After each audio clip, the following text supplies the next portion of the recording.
Friends, share market लगातार down है। क्या आपको भी डर लग रहा है?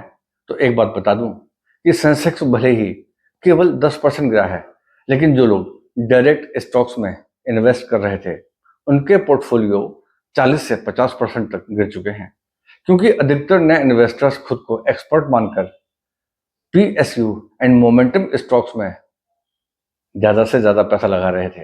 ये स्टॉक्स सबसे ज्यादा गिरे हैं। यहाँ पर एक बात कहना चाहूंगा कि जिन लोगों ने अपने रिस्क एपेटाइट के अनुसार मॉडरेट म्यूचुअल फंड्स में इन्वेस्ट किया था, उनका पोर्टफोलियो आज भी मैक्सिमम 5 से 6% से ज्यादा नहीं गिरा है। लेकिन आज एनालाइज करेंगे कि क्या पास्ट में भी इस तरह की गिरावट आई है, और क्या यह गिरावट बहुत ज्यादा है? क्या वास्तव में डरने की जरूरत है?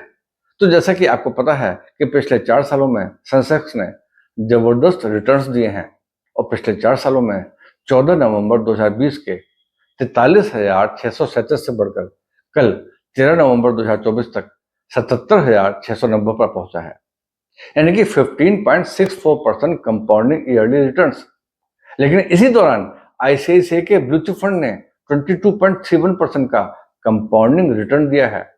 इसके अलावा निप्पॉन के लार्ज कैप ने भी इन 4 सालों में 26.10% का कंपाउंडिंग रिटर्न दिया है। फ्रेंड्स, यहाँ मैं सेंसेक्स की तुलना मिड या स्मॉल कैप के बहुत अधिक रिटर्न से नहीं करूंगा। अब मैं आपको बताता हूं कि आपको क्या लगता है कि पिछले 4 सालों में बहुत अच्छे रिटर्न्स एक स्ट्रेट लाइन में आए हैं? जी नहीं, इन 4 सालों में भी काफी वोलेटिलिटी थी। फॉर एग्जाम्पल, 14 नवंबर 2021 को सेंसेक्स 60,687 पर था, और इसके पूरे 19 महीने तक सेंसेक्स वहीं आसपास घूमता रहा, और अल्टीमेटली 28 अप्रैल 2023 को सेंसेक्स ने 61,000 पॉइंट्स को फाइनली क्रॉस किया। और इस बीच 19 जून 2022 को सेंसेक्स ने 51,360 का लेवल भी टच किया, यानी कि अपने टॉप से 15.37% डाउन। यानी कि आपका इन्वेस्टेड 1 लाख रुपए घटकर 84,630 रुपए रह गया था।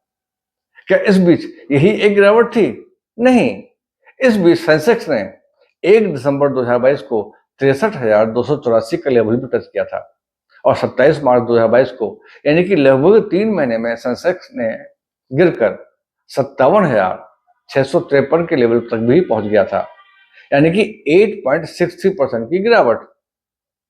तो म्यूचुअल फंड इन्वेस्टमेंट में आप एक बात को अपने दिमाग में ऐसी तरह से बिठा लें कि कोई भी गिरावट आपको इन्वेस्टमेंट का मौका लेकर आती है, ना कि चिंता का।